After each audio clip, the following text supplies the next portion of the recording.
여러분 안녕하세요. 개그맨 조원석입니다. 2023년 12월 15일 금요일입니다. 오늘은 지난 2018년 9월 24일 월요일에 제가 썼던 일기를 여러분께 읽어드리도록 하겠습니다. 2018년 9월 24일 월요일, 오늘은 추석 명절이다. 어제는 주일 예배를 드리지 못하고 평창에 행사를 다녀왔다. 출발하는 차 안에서 하나님께 기도를 드렸다. 그리고 하나님께서 함께 해주셔서 무사히 잘 마치고 돌아올 수 있었다. 어제 잠자리에 일찍 들기는 했지만 마음이 불편해서 숙면을 취할 수가 없었다. 그저께 금요일 저녁 작은 누나와 통화를 하고 다툼이 있었기 때문이다. 더 정확히 전화를 끊고 문자로 다툼이 있었다. 내가 작은 누나에게 버릇없이 군다는 게 시작이었는데 작은 누나는 예전 일까지 끄집어내 이야기를 했다. 난 작은 누나와 맞서서 싸우지 않으려고 최대한 노력했다. 누나 입장에서는 그렇게 생각할 수도 있겠구나 하는 생각이 들었고, 화난 사람과 같이 화를 내고 내 변명과 입장을 이야기하는 것은 어리석은 일이라고 생각이 들었기 때문이다. 그래서 내가 잘못했고 미안하다는 문자를 계속 보내자 자기의 화에 반응하지 않는 나에게 더욱 화가 났는지 교회에 다닌 지 얼마나 됐는데 착한 척을 하냐며 하나님만 중요한 게 아니라 사람과의 관계도 중요하다는 식의 이야기를 했다. 그런 교인들의 이중적인 모습이 싫다는 말과 함께 참나, 그럼 내가 맞서 싸워서 서로 마음에 상처를 주고 끝을 봐야 속이 시원하다는 얘기인가? 난 예전의 나를 돌아보았다. 화가 나면 좀처럼 화가 사그러들지 않았고 끝까지 가야 속이 시원했다. 그 결과는 말 안 해도 뻔하지 않겠는가? 나는 속으로 하나님이 나를 변화시키셨구나. 그리고 누나가 나에 대해 한 말이 어쨌든 어설프지만 믿는 사람의 흉내를 낸다는 말 아닌가? 내심 기분이 좋았다. 그리고 누나의 말을 가슴속에 담거나 화가 나기보다는 기분이 좋았다. 그럴 만한 분명한 이유가 있었다. 얼마 전부터 교회에 나오기 시작한 조카가 나에게 똑같은 이야기를 했었다. 군에서 휴가 나온 큰 누나 아들 조카와 함께 잘 놀고 피자를 먹다가 큰 누나가 군에 있는 조카에게 화를 냈다는 이야기가 나왔고, 교회에 나오기 시작한 작은 누나 아들 조카가 아무리 어른이어도 잘못했으면 참을 필요가 없다는 식으로 이야기하길래 잘잘못 이전에 엄마고 어른이면 참아야 한다는 이야기로 서로의 의견이 엇갈렸다. 그때 교회에 나오기 시작한 작은 누나 아들이 나에게 화를 내며 삼촌이 교회 다닌 지 얼마나 됐다고 그런 말을 하냐며 화를 내고 가버렸다. 그때는 어이가 없었지만 달리 방법이 없어서 그냥 문자로 내가 먼저 사과를 했고, 그로부터 얼마 후 작은 누나 아들 조카가 교회에 나오기 시작했다. 나이 많은 삼촌인 내가 먼저 문자를 보낸다는 것이 예전 같으면 정말 미친 짓이라고 생각했겠지만, 그때는 왠지 누구의 잘잘못 이전에 작은 누나 아들 조카가 그런 생각을 갖게 되는 데는 이유가 있을 것이고, 내 입장에서는 조카의 생각을 뜯어 고치는 것은 불가능하므로 관계 회복이 먼저라고 생각했다. 순간 든 생각인데 나는 지금 작은 누나와 싸우는 것이 아니라 작은 누나 안에 사탄과 영적 전쟁을 시작한 것이다. 사탄이 자꾸 믿는 사람을 작은 누나에게 멀어지게 하려는 것이다. 난 잘 알고 있다. 믿는 사람을 멀어지게 하고 사탄이 보내는 사람들이 있다. 술을 함께하고 세상의 즐거움을 함께할 사람으로 그 자리를 대신한다. 내 경험에 비추어 보면 그 사람들과 재밌게 놀수록 공허함이 더 커지고 혼자라는 생각, 그리고 그들도 하니까 괜찮아 라는 생각으로 세상의 유혹에 더 빠져들게 만든다. 지금 작은 누나 안에 있는 사탄이 나를 밀어내려고 하는 것이다. 내가 하나님이 주신 평안으로 좋아지고 회복하는 모습을 인정하지 않고 가식으로 보게 만드는 것이다.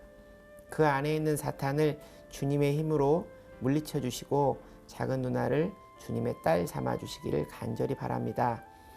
나는 조카한테 했던 것처럼 작은 누나와의 관계를 예전처럼 유지할 것이다. 그리고 기도로 하나님께 작은 누나를 하나님의 성전으로 불러내시기를 바랄 것이다.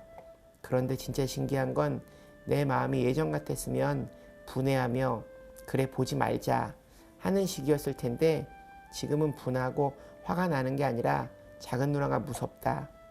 이게 바로 내가 작은 누나 안에 있는 그 사탄과의 영적인 전쟁이라는 것을 보여주는 증거라 생각한다. 나는 작은 누나를 어려서부터 좋아했다. 누나도 나를 참 많이 이뻐해 줬는데 누나가 이렇게 무섭게 느껴지기는 처음이다. 신기하고 놀랍다. 이제 더는 하나님이 살아계시는 것을 믿는다는 얘기는 나에게 진부한 이야기가 될 듯 싶다. 하나님, 그 사탄을 물리쳐 주십시오. 나는 토요일 자기 전 하나님께 기도드렸다. 하나님, 제가 누나에게 무례하게 굴어 누나의 마음이 많이 다쳤습니다. 저의 무례함을 용서하여 주시고 누나의 마음을 어루만져 주십시오. 라고 기도드렸다. 이 일기를 쓰는 지금도 누나를 만나는 일이 겁난다. 하나님. 이렇게 마음 쓰이는 일이 있으니 잠이 제대로 올 리 없었다. 몇 시간 못 자고 선잠을 자는 바람에 너무 피곤해서 새벽 예배를 갈 수 없었다. 새벽 예배를 다녀오면 컨디션 난조로 행사를 망칠 것 같았다. 그래서 더 잤다. 그리고 8시에 집에서 출발을 했다. 하나님께 안식일을 지키지 못해서 죄송하다는 말씀과 잘 마치고 돌아오게 해달라고 기도드렸다. 그리고 작은 누나에게 문자를 했다. 그런데 답이 없다. 시간이 좀 지나는 게 좋을 것 같다. 추석 연휴 새벽 예배를 드리러 갔다. 12시가 다 되어 잠이 들었는데 일어나는데 힘들지 않았고 오히려 왠지 모르게 기분이 좋았다. 내 생각이 잘못된 것일 수 있겠지만 난 집에서 나 혼자 기도를 하는 것보다 교회에 나가면 하나님과 더 가깝게 교통하는 느낌이 든다. 며칠 교회를 가지 않고 아침 식사 기도를 좀 길게 드리는 걸로 대신할 때는 나에게 여전히 주님의 평온과 믿음이 머물지만 허전하다. 그리고 주일 예배를 드릴 때와 새벽 기도에서 하나님을 만날 때의 느낌은 너무나 확연히 다르다. 주일 예배는 모임 안에서 나의 죄사함이 이루어지는 느낌이고 새벽 기도는 하나님과 내가 오롯이 함께 있는 느낌이다. 특히 5시 15분쯤 교회에 도착해 예배를 드리는 5시 30분이 될 동안의 기도 시간은 정말 행복하다. 처음에 이 시간에 하나님을 만나는 일이 두렵고 어렵고 감추고 싶은데 감출 수 없어서 불편한 적도 있었다. 그런데 지금은 내 말을 아주 잘 들어주는 친구, 선생님, 데이트 초기의 여자친구, 정신과 의사 등등을 만나는 것처럼 묘한 기분 좋음이 든다. 어제 조카가 약속 때문에 주일 예배를 드리지 못했다고 통화를 했는데 괜찮으면 내일 우리 집에서 자고 새벽 기도를 가자고 해봐야겠다. 오늘 새벽은 평소보다 성도님들이 많이 계시지 않았다. 오늘은 추석이기 때문이다. 작년 추석 때만 해도 상을 차려놓고 절을 하는 차례를 지내다 이제는 하나님을 믿고 우상 숭배를 하지 않으며 새벽 예배를 하나님께 드리는 내 모습이 참으로 놀랍다.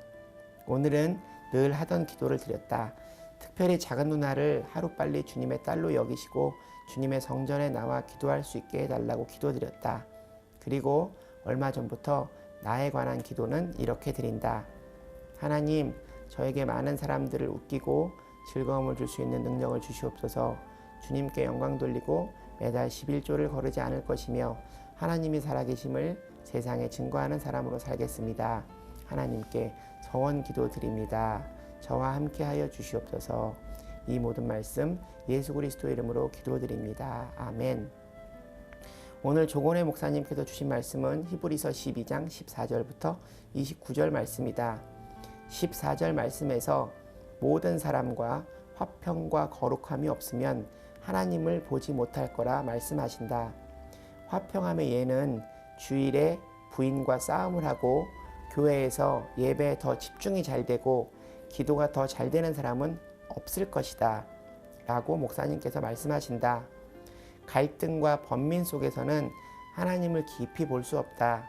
그것은 마치 잔잔한 물 위에 내 얼굴이 비치는 것과 같다.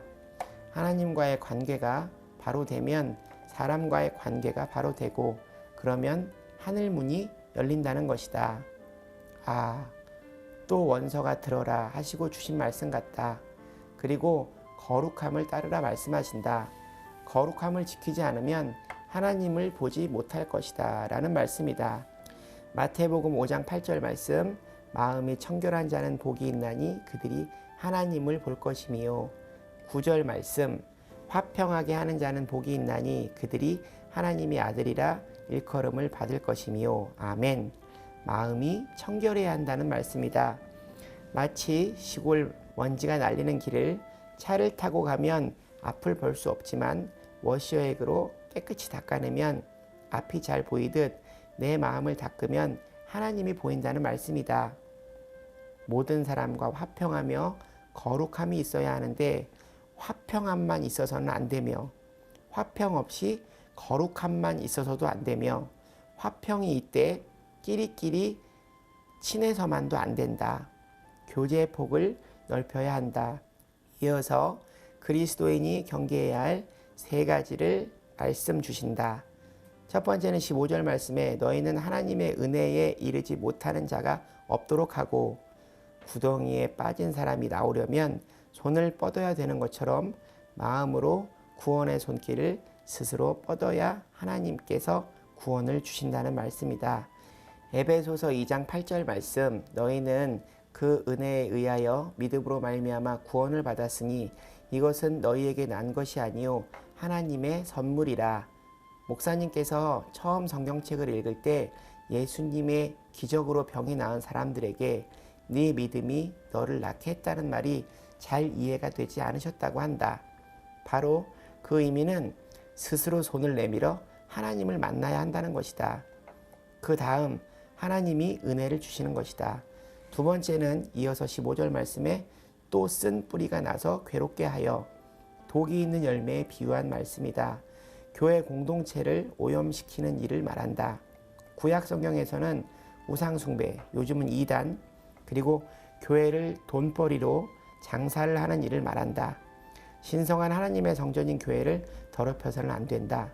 세 번째 16절 말씀에서와 같이 음행하는 자와 한 그릇 음식에 장자의 명분을 판 에서와 같이 망령되게 하나님의 은혜를 멀리하지 말라 하신다. 18절부터 24절 말씀까지는 복음이 선포된 예루살렘의 시온산과 모세의 율법을 받은 시내산을 비교해서 말씀하신다. 모세의 시온산은 18절에서 21절 말씀까지 아주 무섭게 하나님과 인간의 거리를 설명하고 있다. 결국은 예수 그리스도의 우월성, 더 나아가 구약의 율법으로 돌아가려는 배교자들을 향해 하시는 말씀이다. 24절부터 25절 말씀은 예수님의 보혈의 공로로 하나님께 나아가게 되었고 하늘에서 오신 예수님을 따르라는 말씀이다. 26절부터 29절 말씀에서는 땅과 하늘이 안전하다고 믿지만 그것은 영원하지 못하다. 영원한 축복이 약속되어 있는 하늘의 은혜를 받자고 말씀하신다. 시편 119장 165절 말씀, 주의 법을 사랑하는 자에게는 큰 평안이 있으니 그들에게 장애물이 없으리이다. 아멘. 인생은 장애물 경기인데 왜 장애물이 없겠는가? 그것을 뛰어넘을 수 있는 믿음이 있는 것이다. 믿음은 들음에서, 들음은 말씀에서 나온다. 그 은혜에 감사하며 살자. 그리고 그 은혜를 계속해서 받기 위해 노력하며 살자. 아멘. 이제 일기를 다 쓰고 난 안무 연습과 노래 연습을 가려고 한다. 오늘은 추석이지만 나에겐 별다를 바 없는 날이다. 과거에는 명절이면 왜 사람들을 만나 술을 마셔 댔는지, 그리고 어제 행사에서 노래를 하다가 안무가 틀려서 아직 멀었구나 하는 생각이 들었기 때문이다. 날씨 좋다. 추석 연휴에도 새벽 기도를 나가 하나님과 아름다운 교제를 하는 제 과거의 모습에 제가 다 흐뭇해지네요. 그리고 참 많은 일들을 시시콜콜하게 기록해 두었네요. 일기를 쓰면서 느낀 점은 매일 반복되는 일상을 기록하려고 하다 보니 작은 일들도 되새겨 볼 수 있다는 장점이 있더라고요.